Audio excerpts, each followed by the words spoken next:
ஆண்டவரே, மகா கிருபையும் இரக்கம் உள்ளவரே, துதிக்கிறோம். உம்முடைய சமூகத்தில் ஜெபிக்கும்படியாய் ஒரு நல்ல தருணத்தை கொடுத்ததுக்காக நன்றி ஆண்டவரே. உம்முடைய நாமத்தை உலகமெல்லாம் சொல்லும்படியாய் ஆண்டவரே, சுவிசேஷத்தை அறிவிக்கும்படியாய் நீர் கொடுத்த கிருபைக்காக சோத்திரம். நாங்கள் எப்படி முன்னால் ஊழியம் செய்தோம், சாட்சிகளை சொல்ல போகிறோம் ஆண்டவரே. இதை கேட்குற ஒவ்வொரு ஜனங்களும் ரட்சிக்கப்படும்படியாய் நம்முடைய ராஜ்யத்துக்கு கட்டி எழுப்பும்படியாய் கிருபை செய்ய வேண்டுமா ஜெபிக்கிறோம். ஞானமாய் பேச ஆண்டவரே, நல்ல முறையில் பேச எங்களுக்கு கிருபையும் ஆசீர்வாதத்தை தாருங்க. கேட்குற ஒவ்வொரு ஜனங்களையும் ஆசீர்வதித்து நித்திய ஜீவனுக்கு பங்குள்ளவராய் உமக்கு சாட்சியாய் நிறுத்துங்க. இயேசு நாமத்தில் பிதாவே, ஆமென். ஆத்தானை கும்பிட்டேன் அந்த காலம், சஞ்சலத்தில் தவித்தேன் கெட்ட காலம். ஆத்தானை கும்பிட்டேன் அந்த காலம், சஞ்சலத்தில் தவித்தேன் கெட்ட காலம். இயேசுவை கும்பிட்டேன் இந்த காலம், இன்பமாய் வாழ்கிறேன் நல்ல காலம். இயேசுவை கும்பிட்டேன் இந்த காலம், இன்பமாய் வாழ்கிறேன் நல்ல காலம். அல்லேலூயா. அன்பான தேவஜனமே, நான் அந்த காலத்தில் மையான கடத்தில் பூஜை கட்டி, சுடுகாட்டில் பேய் பிசாசுகள் பூஜை கட்டி, ஜாமத்தில் வந்து கொடுகுடுப்பி அடித்து ஊரெல்லாம் சோசியம் பார்த்து சம்பாதித்த அந்த காலகட்டத்தில் வாழ்ந்த நான் இன்னைக்கு ரட்சிக்கப்பட்டு ஃபாதராக இருக்கிறேன் இல்லையா. நான் எப்படி அந்த காலத்தில் நான் ஜோசியம் பார்த்து பேய்களை விரட்டி சம்பாரித்தேன் என்ற சாட்சியை நான் இப்போ சொல்ல போகிறேன், கேளுங்க. அதாவது அருமையான தேவஜனமே, இந்த பைபிளை படிச்சிங்கன்னா இதில் ஒரு 3 சம்பவங்கள் வருது. ஒன்று, இந்த பைபிளில் ஒன்று தேவன் இருக்கிறார். இந்த பைபிள் என்ன இருக்காரு? தேவன் இருக்கிறார். அடுத்து இந்த பைபிளில் சாத்தான் இருக்கிறான். தேவன் இருக்கிறாரு, சாத்தான் இருக்கிறான், கூட மனுஷன் இருக்கிறான் இல்லையா. இந்த 3 பேரை பின்னித்தான் இந்த பைபிள் எழுதப்பட்டிருக்குது கர்த்தருடைய கிருபையினாலே. அல்லேலூயா. புரியுதா சொல்றது? அப்புறம் இந்த பைபிளில் கடந்த காலம், நிகழ்காலம், வருங்காலம், இந்த 3 காலம் இதுக்குள்ள இருக்குது. என்ன இருக்குது? ஆதியில உலகத்தை எப்படி படைச்சார் ஆண்டவர், அது எப்படி உற்பத்தி ஆச்சு, மனுஷன் எப்படி தோன்றினான், மற்ற ஜீவராசிகள் எப்படியெல்லாம் உருவானது என்று சொல்லியும் இந்த பைபிளில் எழுதப்பட்டிருக்குது. அப்புறம் படிப்படியாக எப்படி மனுஷன் முன்னேறி நிலம் போலம் காடு கரையாக வந்து காட்டு புறாண்டியாக இருந்தவன் இன்னைக்கு எப்படி வீடு வாசல் கட்டி விஞ்ஞானத்தில் வளர்ந்துருக்கான் என்று இந்த நிகழ்காலத்தில் சொல்லப்பட்டிருக்குது. அதுக்கு பின்னால் மறித்து நம்ம எங்கே போகிறோம் என்ற நிச்சயத்தையும், சொர்க்கமா நரகமா என்ற எச்சரிப்பும் இதுக்குள்ள இருக்குது. அப்போ கடந்த காலத்தை பற்றி இதில் தெரிஞ்சுக்கலாம், நிகழ்காலத்தில் என்ன நடக்குன்றதையும் தெரிஞ்சுக்கலாம், செத்ததுக்கு பின்னால் என்ன ஆகும் முடிவு என்பதையும் இதுக்கு தெரிஞ்சுக்கலாம். அப்போ முக்காலமும் உணர்ந்த ஒரு தீர்க்க தரிசன புஸ்தகம் தான் இந்த பைபிள். இந்த பைபிளை படிக்க படிக்க படிக்க ஞானமும் கிருபையும் வளரும். இந்த வேதத்தில் ஒரு வசனம் சொல்லுது, இந்த வேதத்தை வாசிக்கிறவரும் இதை கேட்கிறவர்களும் இதன் பிரகாரம் நடக்கிறவர்களும் பாக்கியவான்கள் என்று வேதம் சொல்லுது. என்ன சொல்லுது? இந்த வேதத்தை வாசிக்கிறவர்களும் இதை கேட்கிறவர்களும் இதன் பிரகாரம் நடக்கிறவர்களும் பாக்கியவான்கள் என்று வேதம் சொல்லுது. அப்போ இப்படிப்பட்ட வேதத்தை யாரெல்லாம் வாசித்து அல்லது கேட்டு அதன் சத்தியத்தில் யார் நடக்கிறார்களோ அவர்களை கீழாக்காமல் மேலாக்குவார், வாழாக்காமல் தலையாக்குவார் என்று வேதம் சொல்லுது. அல்லேலூயா. அப்போ இந்த வேதத்தில் இப்போ என்ன இருக்குன்னா, இந்த வேதத்தில் தேவன் மனுஷனை பூரா ரட்சித்து எல்லார் மேலேயும் பரிசுத்த ஆவியை ஊற்றி பரலோக ராஜ்யத்துக்கு கொண்டு போகணும்னு தேவன் முயற்சி பண்ணி கொண்டிருக்கிறார். ஆனால் சாத்தான் எப்படியாச்சும் மனுஷர்களை கெடுத்து நரகத்துக்கு கொண்டு போகணும்னு அவன் கங்கணம் கட்டி கொண்டிருக்கிறான். அப்போ இந்த கங்கணத்துல தான் இந்த பிசாசுடைய கிருகை ஒரு பக்கம் மனுஷனை இழுக்குது, தேவனுடைய சக்தி ஒரு பக்கம் இழுக்குது. இதில் இடையில மாட்டிக்கிட்டு தான் மனுஷ குலம் அப்படியே வேதனையில் இங்கிட்டும் போக முடியாமல் இங்கிட்டும் போக முடியாமல் நிம்மதி நிற்க முடியாமல் மனுஷனுடைய தள்ளாடுதலை பார்க்கிறோம். அல்லேலூயா. அப்படி தள்ளாடின என்ன என்னைய ரட்சித்து என்னைய மந்திரவாதியா இருந்த சுடுகாட்டில் பூஜை கட்டி கொண்டு இருந்த கோடாங்கி நக்கரா இருந்த என்னை இப்ப கிறிஸ்தவத்துல இயேசுவின் கோடாங்கியா அநேகருக்கு சுவிசேஷம் சொல்றவனாய் என்னை மாற்றிருக்கிறாரு. அதைத்தான் எப்படி நான் மாறினேன் என்றதை இப்ப சொல்ல போறேன். அல்லேலூயா. வேதத்துல ஒரு வசனம் வருது, நாங்க எப்படி குறி சொல்லுவோம், எப்படி கோடாங்கி அடிப்போம், எப்படி அந்த காலத்துல பேய ஓட்டணும்ன்றத இப்ப சொல்றேன். நல்லா கவனமா கேளுங்க. வேதத்துல இருந்து நான் சொல்றேன். நான் வாயினால சும்மா சொன்னா ஏதோ ஆண்ட ஐயா புழுகிறாருன்ற மாதிரி நீங்க சொல்லுவீங்க. வேதத்துல என்ன மாதிரி குறி சொல்ற ஏவுதலுடைய ஒரு பகுதி இருக்குது, அதை வாசிக்கிறேன் பாருங்க. அப்போஸ்தலர் புஸ்தகம் 16ஆம் அதிகாரம் 16வது வசனம் இருந்து அந்த 3 வசனத்தை நீங்க வாசிக்கிறேன், நல்லா கேளுங்க. நாங்கள் ஜெபம் பண்ணுகிற இடத்திற்கு போகையில் குறி சொல்ல ஏவுகிற ஆவியை கொண்டிருந்து குறி சொல்லுகிறனால் தன் எஜமானங்களுக்கு மிகுந்த ஆதாயத்தை உண்டாக்கின ஒரு ஸ்திரீ எங்களுக்கு எதிர்பட்டாள். அவள் பவுலையும் எங்களையும் பின்தொடர்ந்து வந்து, இந்த மனுஷர் உன்னதமான தேவனுடைய ஊழியக்காரர், ரட்சிப்பின் வழியை நமக்கு அறிவிக்கிறவர் என்று சத்தமிட்டாள். 18வது வசனம். இப்படி அநேக நாள் செய்து கொண்டிருந்ததால் பவுல் சினங்கொண்டு திரும்பி பார்த்து, நீ இவளை விட்டு புறப்பட்டு இயேசு கிறிஸ்து நாமத்தினாலே உனக்கு கட்டளையிடுகிறேன் என்று அந்த ஆவியுடனே சொன்னான். அந்த நேரமே அந்த ஆவி புறப்பட்டு போயிருச்சு. அல்லேலூயா. இந்த 3 வசனத்துல ஒரு சம்பவம் வருது. என்ன வருது? பவுலும் சீலாவும் வழக்கம் போன்ற ஒரு ஜெபம் பண்ற இடத்துக்கு போறாங்க.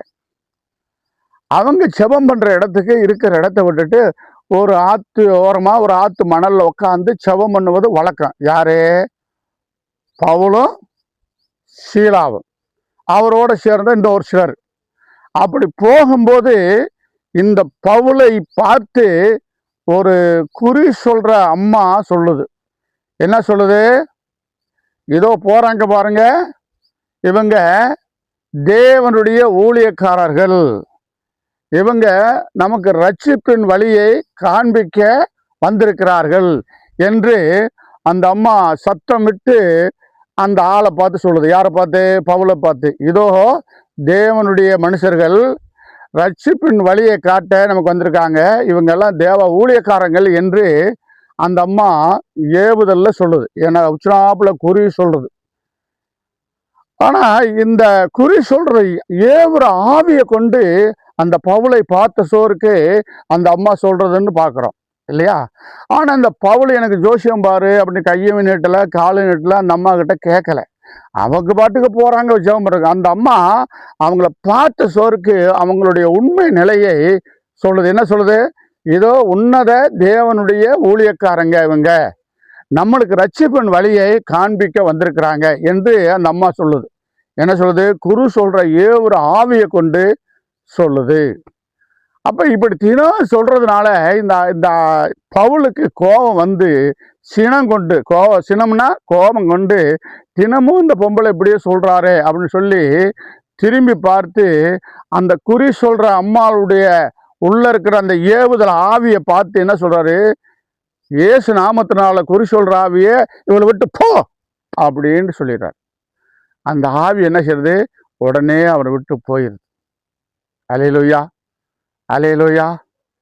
அதுக்கு பின்னால பார்த்தீங்கன்னா இந்த குறி சொல்ற ஆவியை விரட்டினதுனால அந்த அங்க இருக்கிற முதலாளிகள் எங்களுடைய ஆதாயத்தை, எங்களுக்கு கிடைக்கிற ஆதாய நம்பிக்கையே அத்து போச்சுன்னு சொல்லி பவுலையும் சீலாவினையும் அடின்னு அடிச்சு சிறைச்சாலையில போட்டு சட்டையெல்லாம் கிழிச்சு அங்க என்னென்னமோ பண்றாங்க. பின்னால படிச்சீங்கன்னா அதெல்லாம் வரும்.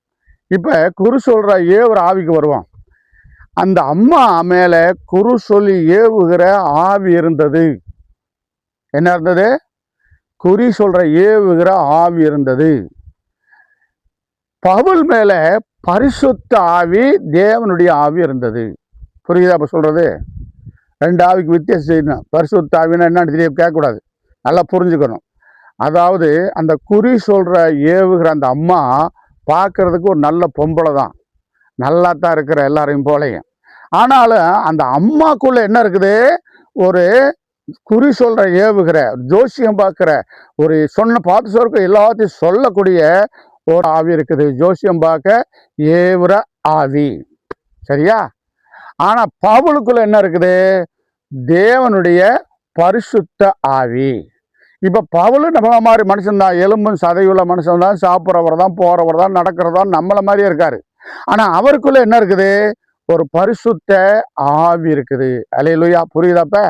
இந்த பரிசுத்த ஆவிதான் அந்த அம்மாக்குள்ள இருக்கிற அந்த ஆவி, அந்த குறி சொல்ல ஏவுகிற ஆவியை பார்த்துதான் ஏசு நாமத்தினாலே அப்படின்ட்டு விரட்டுகிறார். அது உடனே ஓடி போகுதுன்னு பார்க்குறேன். அந்த அம்மாவை விட்டுட்டு அந்த ஆவி ஓடி போகுது, என்னை எதிர்த்து நிற்க முடியல. அப்ப பரிசுத்த ஆவி வரும்போது ஆவி அங்கே நிற்க முடியலன்னு பார்க்குறோம். அந்த குறி சொல்ற அம்மா தான் எங்களுடைய பாட்டி, எனக்கு முன்னோர்கள் பாட்டி. புரியுதா? அப்ப நாங்க குறி சொல்லும் போது என்ன சொல்லுவோம்னா, ஜக்கம்மாளுடைய வாக்குல சொல்லுவோம். எத்தனையோ பேர் விஞ்ஞானம் பார்த்து, ஏடு போட்டு, கட்டம் கட்டி, சனியன் பார்த்து, சுக்கிரன் சந்திரன் இதெல்லாம் பார்த்து, முத்து போட்டு, என்னென்னமோ பார்த்துலாம் ஜோசியம் பார்ப்பாங்க, குறி சொல்லுவாங்க.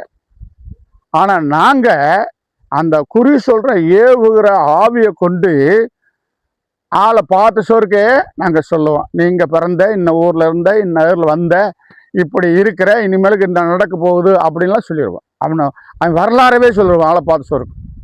அதே போல் வீடு பூட்டி இருந்தாலும் வீட்டை பார்த்து நைட்டில் வந்து வீட்டை பார்த்தே சொல்லுவோம், இந்த வீட்டுக்குள்ளே நடக்குது அப்படின்ட்டு. அந்த ஊருக்குள்ளே என்ன சாமி இருக்குது, இப்படி ஆடிக்கு இருக்குன்னு சொல்லுவான். ஜாமத்தில் வந்து அவங்க அந்த இருட்டில் என்னமே தெரியாது, யார் வீடு, ஆள் குடி இருக்குதா இல்லையா, கொட்டாயா, ஆடா மாடான்னு தெரியாது. ஆனால் அந்த குறி சொல்கிற ஏவுகிற ஆவியை கொண்டு அவங்களுக்கு குறிய கரெக்டாக சொல்லுவோம். அப்படி சொல்கிறதுனால தான் எங்களை காலையில் உட்கார வச்சு, வாங்க கோடாங்கி நாய்க்கிறேன்னு சொல்லி மிச்சத்தை விவரம் தெரியாதெல்லாம் தெரிய வச்சு எங்களுக்கு காணிக்க கொடுத்து ஆடு கோழி எல்லாம் கொடுக்குறாங்க. அல்லேலூயா, சொல்ற புரியுதா? அப்போ அப்படித்தான் நாங்கள் வாழ்ந்து வந்தோம். அப்படி வாழும்போது எங்களுக்கு வருமானம் நிறைய வந்தது. எப்படி வந்தது சொல்றா? அப்போ பேய்கை வந்துச்சுன்னா எப்படி ஓட்டோம்னா, இப்போ ஏசு நாமத்தினாலேயே பிசாசே என்று இப்போ விரட்டுறான் இல்லையா, பேசியே வருதில்லை, அப்படித்தானே விரட்டுறான். இப்போ எங்களை மாதிரி ஆளுகளாம் பரிசுத்த ஆவி நிறைந்து பிசாசு எங்களை பார்த்து ஆடும் போதெல்லாம், பல இடங்களில் ஜெபம் பண்ணும்போது, ஆடும்போது, ஆலயத்துக்கு வரும்போதெல்லாம் ஆடி இருக்குது. பல பிசாசுகள் ஆடி இருக்குது. பாம்பு பிசாசு ஆடி இருக்குது, தரையிலே உருண்டு வந்த பிசாசு இருக்குது, முல்லை மாதிரி பிசாசு இருக்குது, குடிகார பிசாசு இருக்குது. இதுகளுக்கெல்லாம் இயேசு நாமத்தினாலேயே போன்னு சொல்லுவோம். ஆனால் அந்த காலத்தில் நாங்கள் எப்படி விரட்டுவோம்னா, அந்த பேய் வந்துருச்சுன்னா எங்களுக்கு யோகம் என்ன வந்துச்சுன்னா, அந்த பேய் வந்துருச்சுன்னா எங்களுக்கு என்னது, ரொம்ப ரொம்ப யோகம். அல்லேலூயா, புரியுதா? ஒரு நாள் என்ன செஞ்சாரு, நாங்கள் வீட்டில் இருக்கும்போது ஒரு ஐயா வந்தார். ஐயா, கோடாங்கி நாய்க்கிறே, என் வீட்டுக்காரிக்கு ஒரு பிசாசு பிடிச்சிருக்கு ஐயா, வாங்க அப்படின்னாரு. பிசாசு பிடிச்சிருக்கா, உனக்கு எப்படா தெரியும் அப்படின்னு நான் கேட்டேன். நாயனா அப்படி சொல்லாதீங்க நாயனா, அவ பகலையெல்லாம் நல்லா இருக்கா நாயனா, புதுசாக கல்யாணம் பண்ணவன், நைட்டில் அவளை தொட்டா அப்படியே பல்ல கடிச்சு, அப்படியே உரிமை கண்ணு ரெண்டும் பிதுங்கி அப்படியே கடிக்கிற மாதிரி மாறிடா நாயனா, கிட்ட போகவே பயமாக இருக்குது, ஐயோன்னு ஓடி வந்துடுறான். ஆனால் பகலையில் நல்லா குளிக்கிறா, நல்லா மஞ்சள் பூசுறா, பொட்டு வைக்கிறா, பூ வைக்கிறா, நல்லா சமைக்கிறா, நல்லா சாப்பிட்றா, நல்லா அன்பாக இருக்கிறா, மாமனோட மாமியாலோட குழந்தையாலோட ரொம்ப சந்தோஷமாக ரொம்ப பிரியமாக இருக்கிறா நாயனா. ஆனால் ராத்திரியில் மட்டும் அவளை தொட போனா, பக்கத்தில் போனாலே அந்த மாதிரி பல்லு கடிச்சு பெருமூச்சு வாங்குறா என்று சொன்னாங்க. சரிதான், இது ஒரு பேய் நம்மளுக்கு சம்பாதிச்சு கொடுக்க வந்திருக்குதுன்னு நினச்சிக்கிட்டு, சரிப்பா சாயந்தரம் செவ்வாய்க்கிழமையா அல்லது வெள்ளிக்கிழமையா சாயந்தரம் நான் வாரேன்னு சொல்லி வீட்டில் பூசை பண்ணுறதுக்கு போனோம். இப்போ அந்த பிள்ளைகிட்ட பேய் இருக்கான்னு பார்க்கணுமா இல்லையா அப்படின்னு சொல்லி அந்த பேயை நல்லா மூஞ்சி கிஞ்சி காலெல்லாம் கழுவி வர சொல்லி வாசலில் வெளியே முத்தத்தில் உட்கார வச்சு நல்லா இருப்பு வாரம் கட்டி சூடம், சாம்பிராணி, தேங்காய், பழம், வாழைப்பழம், வெத்தலை பாக்கு இதெல்லாம் வச்சு இப்போ சாமியை வரவழைக்கிறோம். அந்த புள்ள உட்காந்துருக்குது, மக்கள்லாம் கூடி உட்காந்துருக்க. இப்போ பேய் இருக்கா இல்லையா வந்து ஆடுமான்னு பார்க்குறோம். வாராரல்லோ கருப்பு சாமி கச்சையோட வாராரையா, வெள்ள குதிரையில ஏறி கேட்டு வேகமாக வாராரையா. ஜக்கம்மாளே ஜக்கம்மாளே வாக்கு சொல்லும் தாயே உண்மை, அழைக்கின்றோ அம்மா அழைக்கின்றோ, வாருங்கம்மா அண்ணா வாருங்கம்மா, குறி சொல்ல கூட்டத்திலே பிறந்தவளே அம்மா பிறந்தவளே. இப்படி நாங்கள் என்ன செய்வோம், அந்த பிள்ளைய உட்கார வச்சு நாங்கள் பூசை பண்ணுவோம். இப்படி பூசை பண்ண பண்ண பண்ண பண்ண அந்த பேய் பிடிச்ச பொம்பளை என்ன பண்ணும், அப்படியே ஆட்டம் கொடுக்கும். என்ன செய்யும், அப்படியே ஆட்டம் கொடுக்கும்.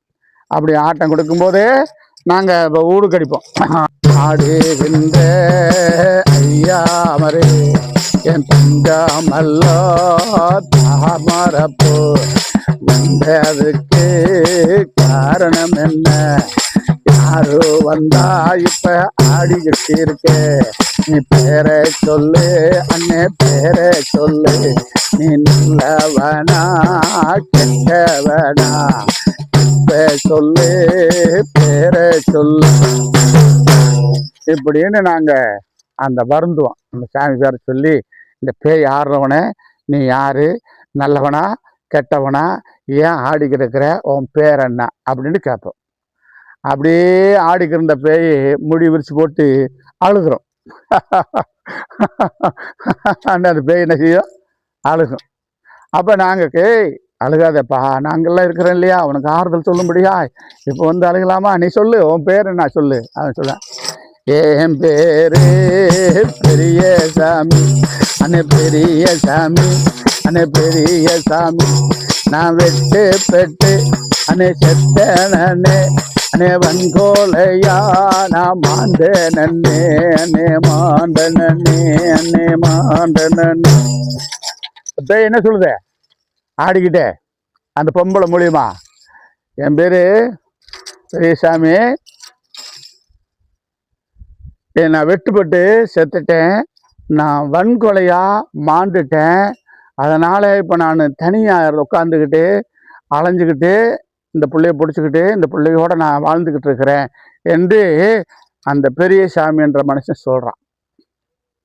இப்போ நாங்கள் என்ன செய்கிறோம்னா, கோடாங்கி மாதிரி, எப்பா நீ பெரிய சாமின்ற வன்கொலையா மாண்டன்ற, நீ எப்படி செத்த, அந்த விவரத்தை சொன்னால் தான் தெரியும், அது உண்மையா பொய்யான்னு எங்களுக்கு தெரியல. இந்த பாரு எத்தனை பேர் வேடிக்கை பார்க்குறாங்க பாரு, நம்ம ஊர் ஜனமே பார்க்குறாங்க.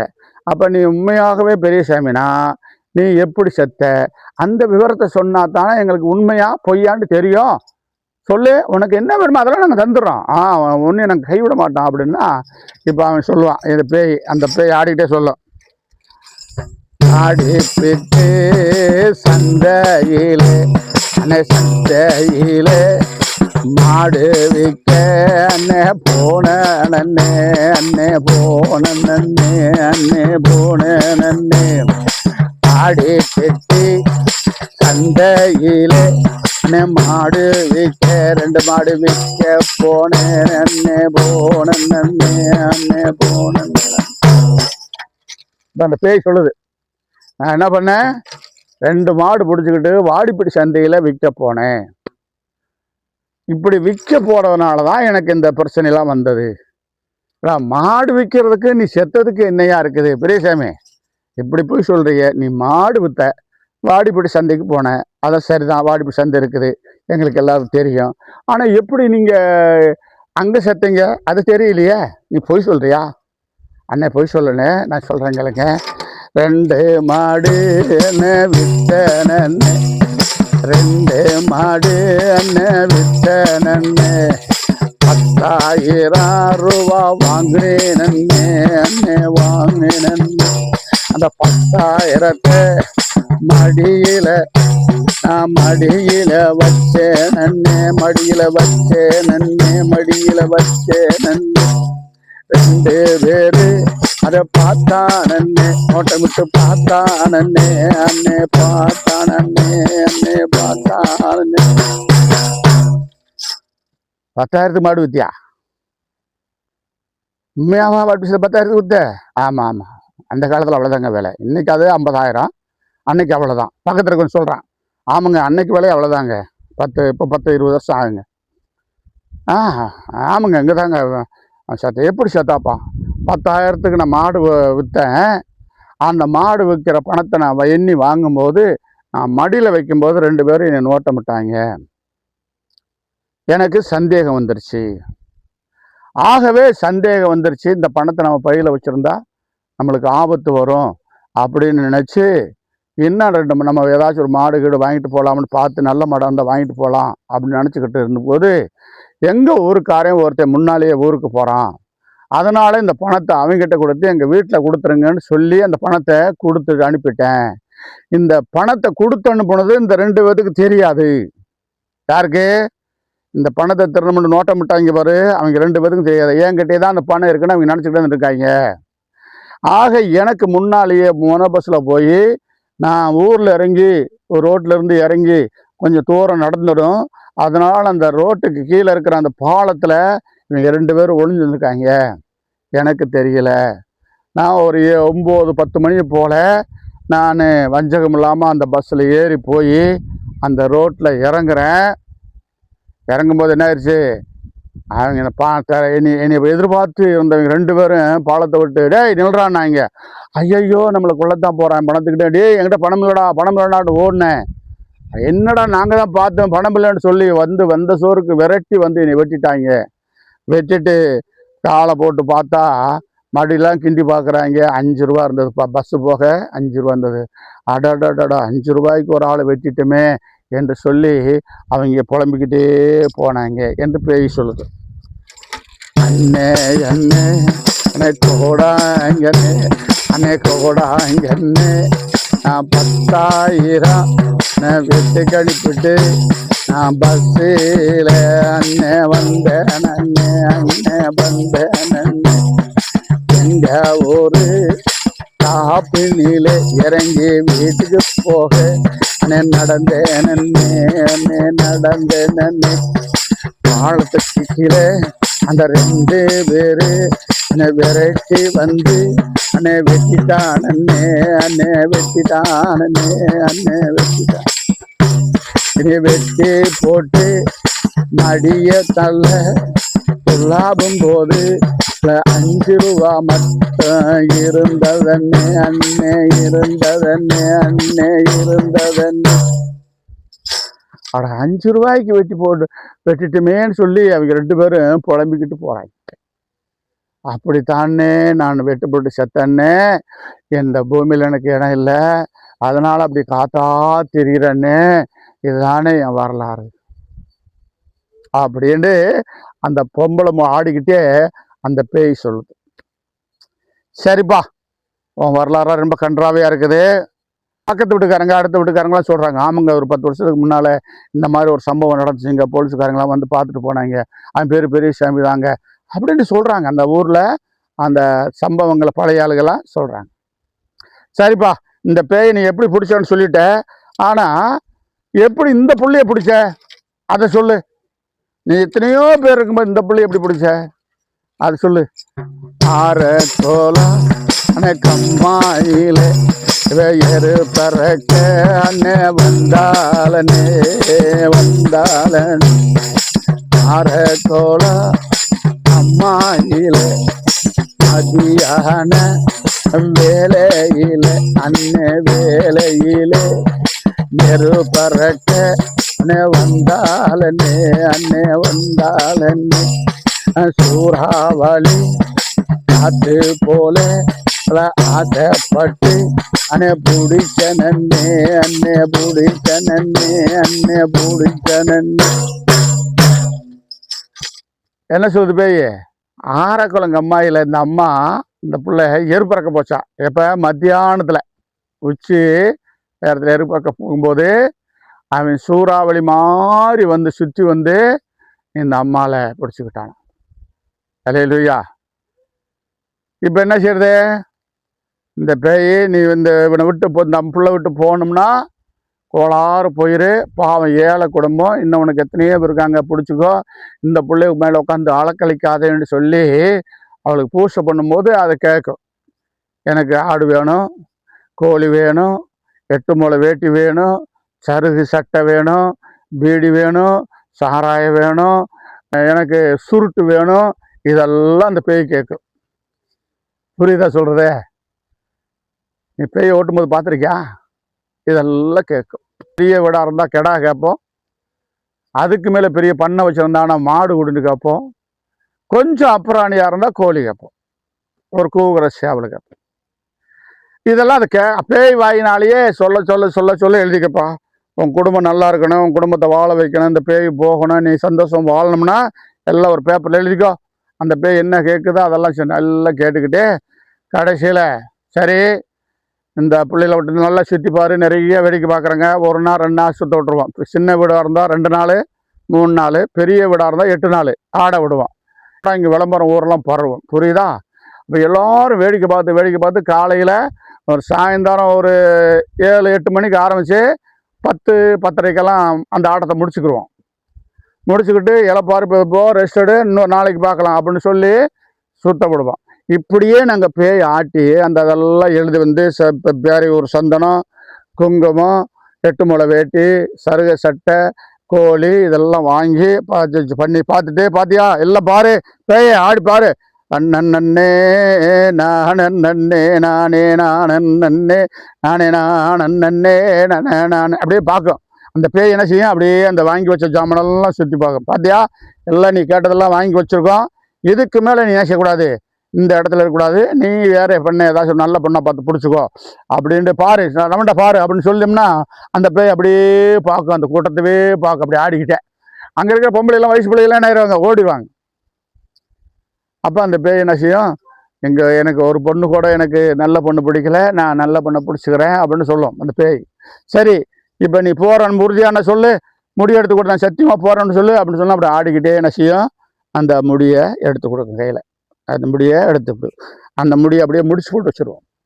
முடிச்சு போட்டு வச்சுட்டு ஒரு ஓடை கையில் எடுத்து, இது என்னது, ஓடு ஓடு ஓடு ஓடு ஓடு ஓடுன்னு சொல்லி அப்படியே விரட்டி போய் ஏதாச்சும் அந்த அம்மாளுக்கு பிடிச்ச ஒரு மரத்தில் அங்கே போய் நிற்கும். அந்த நிற்கிற இடத்துல அந்த முடியை எடுத்து அந்த ஒரு ஆணியை வச்சு அந்த மரத்தில் அடிச்சுட்டு அந்த பூவுகளை அங்கே போட்டுட்டு மிச்சம் கோழி இதெல்லாம் நம்ம பூசாரிக்கு வந்தது இல்லையா, அதை கொண்டாந்துருவோம். அல்லேலூயா. இப்படித்தான் அந்த காலத்தில் மந்திரம் போட்டு சோசியம் பார்த்து சம்பாரித்தோம். அல்லேலூயா. அப்படி எவ்வளோதான் நாங்கள் சம்பாரித்தாலும் அது மிச்சம் இல்லை. எவ்வளோ சம்பாரித்தோமோ அவ்வளோ சம்பாத்தியம் வீணாகவே ஆஸ்பத்திரி மருந்து போகுது. ஒரு பக்கம் பணம் வரும், 10 நிமிஷத்தில் வேறு பக்கம் காலி ஆயிரும். நிம்மதி இருக்காது, குடும்பத்தில் சமாதானம் இருக்காது. பேயோடையே போராடி போராடி போராடி பேயினாலேயே ஒரு குழப்பமாக இருக்கும். அல்லேலூயா. அப்படி இருந்த நானு தான் ஆண்டவருக்குள்ள நான் ரட்சிக்கப்பட்டேன். அல்லேலூயா. அப்போ எனக்கு இயேசு பற்றி சொல்லும்போது நான் கேட்க மாட்டேன். ஏன்னா நாங்களே கம்பளத்து நாய்க்கரு, கட்டபொம்மை கூட்டம், வீரபாண்டிய கட்டபொம்மை கூட்டத்தில் நாங்கள் ஒரு பிரிவு. ஆகவே நாங்கள் மந்திரவாதி கூட்டம், நாங்கள் போய் இயேசு சாமியை கும்பிட மாட்டோம், அது வெளிநாட்டு சாமி, தாழ்த்தப்பட்ட சாமின்னு சொல்லி எல்லாரும் சொன்னது போல நானும் சொன்னேன். இந்த நாங்கள் கம்பளத்து நாய்க்கருன்னு சொன்னால் இப்போ தான் வேதத்துக்கு வந்ததுக்கு பின்னால் புரியுது, அதுக்கு முன்னால் புரியலை. ஏன்னா வேதத்தில் என்ன சொல்லப்பட்டிருக்குன்னா இஸ்ரவேல் ஜனங்கள் 12 கோத்திரங்கள் என்று சொல்லப்பட்டிருக்கு. என்ன கோத்திரம்? இஸ்ரவேல் ஜனங்கள் 12 கோத்திரங்கள் என்று சொல்லப்பட்டிருக்கு. அந்த 12 கோத்திரத்தில் ஆரோனுடைய கோத்திரம் மட்டும்தான் ஊழியம் செய்யணும், மற்றவங்களா ஊழியம் செய்யக்கூடாது, தேவனுக்கு தொண்டு செய்யக்கூடாது என்று அந்த 12 கோத்திரத்தில் ஒரு கோத்திரத்தை மட்டும்தான் ஆண்டவர் தேர்ந்தெடுத்து அந்த ஆரோனுடைய கோத்திரம் அந்த மோசையின் வழியாக ஊழியக்காரங்க ஊழியம் செஞ்சுருக்காங்க. அல்லேலூயா. அதுபோல் இந்த 9 கம்பளம் இந்த வீரபாண்டிய கட்டபொம்மன் நாய்க்கருடைய வம்சத்தில் நாங்கள் கோடாங்கி கம்பளம். என்ன கம்பளம்? கோடாங்கி கம்பளம், ஜோசியம் பார்க்குற கம்பளம். அப்போ நாங்கள் ஜோசியம் பார்க்கறதுனால தான், நாங்கள் கோயிலுக்கு ஜக்கம்மாளுக்கு பூசாரியாக இருக்கிறதுனால தான் நாங்கள் தான் எல்லாருக்கும் விபூதி கொடுப்போம். ஏன்னா ராஜாவாக இருந்தாலும் மந்திரியாக இருந்தாலும் அந்த நாட்டில் யாராக இருந்தாலும் தலை வலிக்குது, கால் வலிக்குது, குடும்பம் சரியில்லை, வீடு சரியில்லை, வெள்ளாமை சரியில்லை, பால் கறக்கலை, கண் திஷ்டி, ஓம்புழுப்புன்னு சொன்னால் நாங்கள் தான் விபூதியே கொடுப்போம். ராஜாவுக்கு நாங்கள் தான் விபூதி பிடிச்சி போடுவோம். ஏன்னா ஜக்கம்மாளுடைய இது வேலைக்காரங்க. அது இப்போ தான் தெரியுது, அப்போ தெரியல. ஆனாலும் நிம்மதி இல்லை. இப்படி தான் வாழ்ந்தோம். ஆனால் கடைசியில் என் மனைவிக்கு ஒரு வியாதி வந்து, அது பல ஆஸ்பத்திரிக்கு போய் பல நாள் அலைஞ்சு பல டாக்டர்கள், மருத்துவர்கள் எல்லாத்தையும் நாங்கள் பார்த்து ஒன்றுலையுமே சுகமாகாத போகவும் தான் கடைசியில் இயேசு கோயிலுக்கு போனோம். அல்லேலூயா, அல்லேலூயா சொல்கிறது புரியுதா? இந்த குறி சொல்கிற ஏவுகிற ஆவியை கொண்டு அன்னைக்கு குறி பார்த்தோம். மந்திரம் போடுவோம், இயந்திரம் கட்டுவோம், திஷ்டி கழிப்போம். இப்போ பல இடங்களில் கழிச்சு போட்டிருக்காங்க இல்லையா, அதெல்லாம் எங்களை மாதிரி ஆளுக தான். இப்போ நான் இருக்கிற ஏரியாவிலேயே பெரிய பெரிய காரை வீடு தான் கட்டியிருக்கான் இந்த ஜோசியம் பார்க்குற கோஷ்டிகை. நல்ல வருமானம்.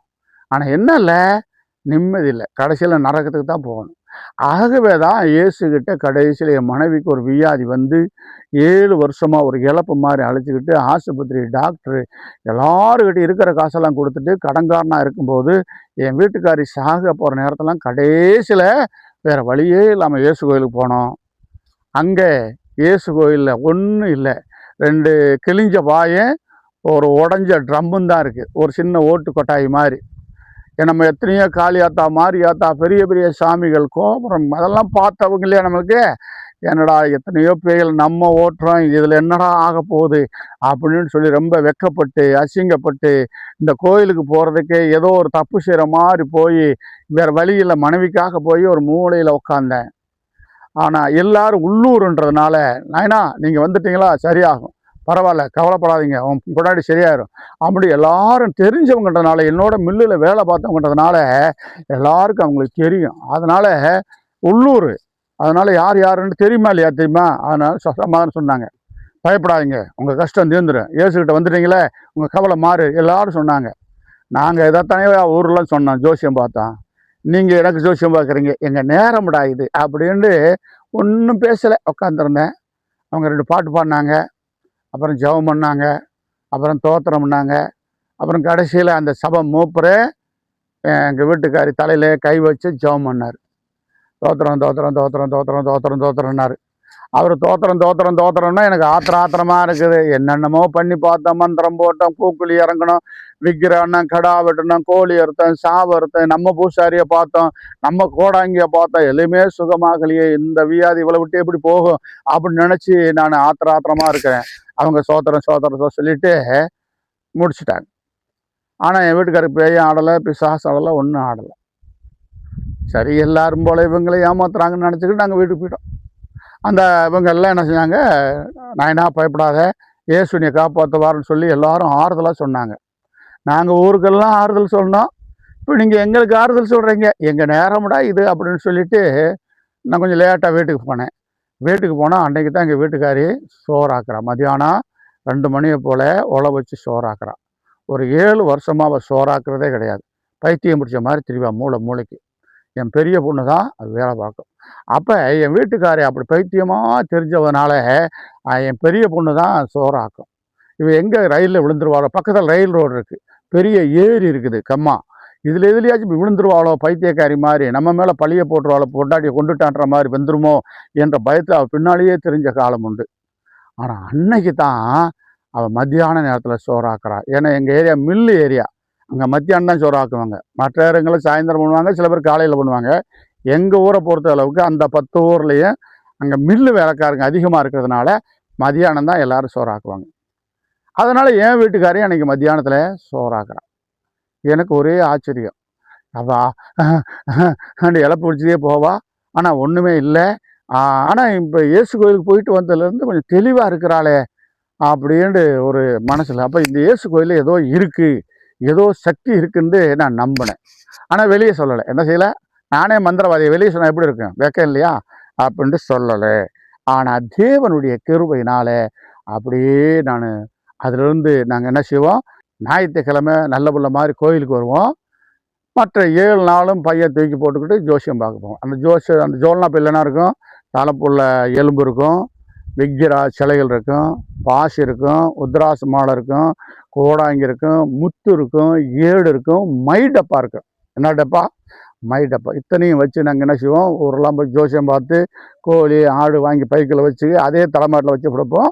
ஞாயிற்றுக்கிழமை ரொம்ப நல்ல புள்ள மாதிரி கோயிலுக்கு போவோம். காரணம் என்னன்னா, நீ உங்கள் வீட்டுக்காரிக்கு ஷோ வந்துருச்சு, ஆண்டவர் ஷோ கொடுத்தாரு, மீண்டும் நீங்கள் கோயிலுக்கு வரலைன்னா போன பேய் பிடிச்சிக்கிறோம் அப்படின்ட்டு பயமுறுத்திட்டாங்க என்னைய. அது உண்மைதான், எனக்கு அப்போ தெரியல. இப்போ அப்படித்தான் ஜெபம் பண்ணி கோயிலுக்கு வராதவங்களுக்கு நம்ம விரட்டின பேய் மீண்டும் வந்து பிடிச்சிக்கிறது, மீண்டும் ஆடுறத நம்ம பார்க்குறோம் இல்லையா. அவங்க சொன்னது உண்மைதான். அன்னைக்கு எனக்கு அது தெரியலை, பயமுறுத்துகிற மாதிரி இருந்துச்சு. ஆனால் அதே மாதிரி இருந்தான். அப்புறம் ஒரு நாள் என் மேலே ஒரு முழு ஜெபத்தில் பரிசுத்த ஆவி இறங்கி நான் ஊழியத்துக்கு ஒப்பு கொடுத்துருக்கிறேன். அல்லேலூயா, அல்லேலூயா. யாருக்கும் பயப்படாத, சுடுகாட்டில் பூசை கட்டுற, சுடுகாடோட அந்த மல்லிக்கட்டி கிடந்த எண்ணெய் பரிசுத்த ஆவி என் மேலே இறங்கி ஊழியத்துக்கு அழைப்பு வந்தது.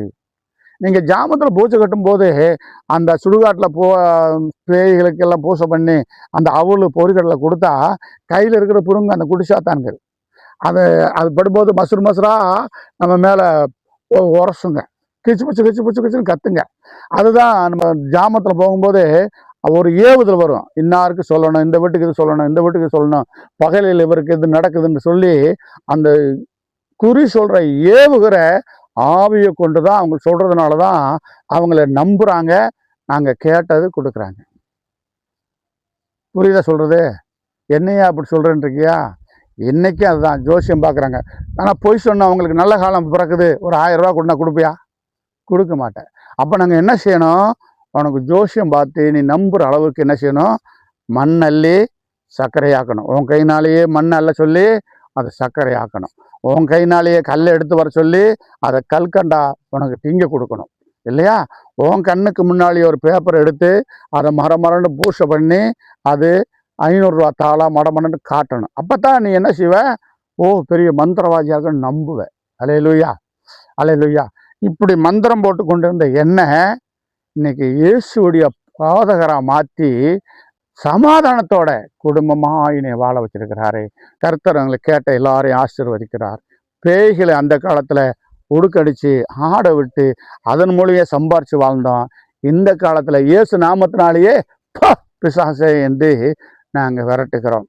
அந்த பவுலையும் சீலாவையும் ஏன் சிறைச்சாலையில் போட்டு அடித்தாங்கன்னா, நீங்கள் அந்த வேதத்தை கீழே படிச்சு 16 அதிகாரத்தை கீழே படிச்சிங்கன்னா அது வரும். ஏன்னா அந்த இயந்திரம் கட்டி அந்த தகுடு கட்டி அந்த கடைகளில் போட்டோம்னா அந்த கடையில் நல்லா வியாபாரம் ஓடும். பில்லி சூனத்துக்கு கழிச்சு போடுவோம். இதனால் அந்த சில கடைகளில் நல்ல வியாபாரம் ஓடும். அந்த வியாபாரத்தை நாங்கள் பேயை விரட்டுறதுனால, அந்த குறி சொல்கிற ஆவியுடைய பேயை விரட்டுனால அந்த முதலாளிகளுடைய லாபம் அத்து போச்சுன்னு தான் அவங்களுக்கு கோபம் வந்தது. அல்லேலூயா. அதே போல் தான் அந்த பரிசுத்த ஆவி உள்ள கிறிஸ்தவங்களுக்கு ஜோசியம் பார்த்தா பழிக்காது, அதே இந்துக்களுக்கு அந்த சாமி கும்பிட்றவங்களுக்கு சொன்னால் பழிக்கும். ஏன்னா அந்த ஜோசியம் பார்க்குற அந்த ஜக்கங்களுடைய வாக்கு அவங்களுக்கு பழிக்கும். அதனால தான் இன்றைக்கி அந்த மக்கள் எங்களை நம்புகிறாங்க. எங்கள் தெருவில் வரமாட்டாங்க, செரு போட்டுட்டு வரமாட்டாங்க, வாக்கு விட்டுருவான்ற பயம். இந்த கம்பளத்தார் நாய்க்கருவுடைய தெருவில் போயிடுவாங்க. ஏன்னா ஒக்கு போட்டிருப்பாங்க, மாறாப்பாசி எங்கள் பொம்பளைங்க போட்டிருப்பாங்க. ஆனாலும் அதுலேருந்து நான் பிரித்து எடுத்து கர்த்தருடைய ஊழியக்காரனா இன்னைக்கு ஊழியம் செய்கிறேன்னா, நான் சொர்க்கத்துக்கு போகணும், நரகத்துக்கு போகக்கூடாது. எங்கே போகக்கூடாது? நரகத்துக்கு போயிடக்கூடாது, சொர்க்கத்துக்கு போகிறோம்னு வந்து இப்போ ஊழியம் செஞ்சுருக்கிறேன். எங்கேயெல்லாம் பரிசுத்த ஆவி இறங்குதோ அங்கேயெல்லாம் பேயை விரட்ட முடியும், பிசாசை துரத்த முடியும். தானியேல் சிங்கவாயை கட்டி போட்டது போல கட்டி போட முடியும். அந்த சிம்சோன் சிங்கத்தை கிழிச்சு போட்டது போல பரிசுத்த ஆவி இறங்கினா கிழித்து போட முடியும். அதே போல அக்கினியில் போடும்போது அங்கே பரிசுத்த ஆவி தேவதூதனாக இறங்கி உலாவும்படியாய் அந்த நெருப்பு சுடாதபடிக்கு பாதுகாக்க முடியும். அப்போ எங்கேயெல்லாம் பரிசுத்த ஆவி பெருக்கிறதோ, எங்கேயெல்லாம் தேவனுடைய ஆவி இறங்குறதோ அங்கெல்லாம் கிருபை வரும். யாரெல்லாம் இயேசுவை நம்புகிறார்களோ, எப்படி நான் எல்லா வருமானத்தையும் மந்திரத்தையும் ஆண்டவரே எல்லாத்தையும் விட்டுட்டு இயேசு பின்னால் பைபிளோடு வந்தனோ, என்னை ஆசீர்வதித்தார், என் குடும்பத்தை ஆசீர்வதித்தார், என் பிள்ளைகளை படிக்க வச்சார், எங்களை ஆண்டவரை கீழாக்காமல் மேலாக்கினார். அநேகருக்கு நாங்கள் உதவி செய்யும்படியாய் ஒரு காலத்தில் கையேந்திக்கிருந்தோம், நிறைய காசு வந்துச்சு, ஆனால் மிச்சம் இல்லை. இன்னைக்கு ஒன்றும் வருமானமே இல்லை, ஆனால் கையில் கொடுக்குற அளவுக்கு ஆண்டவர் நம்மளை உயர்த்தியிருக்கிறார். உங்களையும் உயர்த்துவார். அல்லேலூயா. உங்களையும் நீங்களும் விசுவாசிங்க, கர்த்தரை நம்புங்க, கொடுங்க, காணிக்க கொடுங்க, தசமம் கொடுங்க. தொடர்ந்து உங்க ஜெபத்துல உங்க ஆலயத்துக்கு, நீங்க எந்த ஆலயத்துக்கு போறீங்களோ அந்த ஆலயத்துக்கு போங்க. அங்க இருக்கிற பாதரை பார்க்காதீங்க, அங்க இருக்கிற மனுஷனை பார்க்காதீங்க, அவங்க சொல்றத அங்க செவி கொடுக்காதீங்க. பைபிளை நம்புங்க, வேத வார்த்தை நம்புங்க, வேதத்தை நம்புங்க. உங்களை ஆண்டவர் ஆசீர்வதிப்பார். நீங்க மனுஷன் முகத்தை பார்த்தா கெட்டு போயிருவீங்க. தேவனை பாருங்க. என்னை ஆசீர்வதித்த தேவன் உங்களையும் ஆசீர்வதிப்பார். அல்லேலூயா. கர்த்தருக்கு சோத்திரம். ஜெபம் பண்ணுவோமா? சோத்திரம் ஆண்டவரே, சோத்திரம் ஆண்டவரே, சோத்திரம் ஆண்டவரே, மகா கிருபையும் இரக்கமுள்ள தேவனே சோத்திரம். என்னுடைய பழைய கால சாட்சியை சொன்ன ஆண்டவரே, இதை கேட்கிற ஒவ்வொரு பிள்ளைகளுக்கும் பரிசுத்த ஆவினா என்ன, ஆவினா என்ன? பவுல் மேலே இருந்தது தேவனுடைய ஆவி, அந்த குறி சொல்கிற ஆவி மேலே இருந்த குறி சொல்ல ஏவுகிற ஆவி. அந்த ஏவுகிற ஆவியை இந்த பவுல் மேலே இருந்த பரிசுத்த ஆவி விரட்டுதுன்னு பார்க்குறோம். அது பைபிள் பிரகாரம் அது உண்மை. அந்த உண்மையைத்தான் நான் இப்போ சொல்லிக்கிட்டு இருக்கிறேன். இதை கேட்குற ஒவ்வொருவரும் ஆண்டவரே இயேசுவை நம்பி பைபிளை படித்து பரிசுத்த ஆவி பெற்றுக்கொள்ள வேண்டுமான ஜெபிக்கிறோம். ரீபா அதிகாதாராபார் இமாராதா ஹாபா வரிபந்திரிகி இயேசு நாமத்தினாலே ஜெபிக்கிறோம் நல்ல பிதாவே. ஆமேன், ஆமேன்.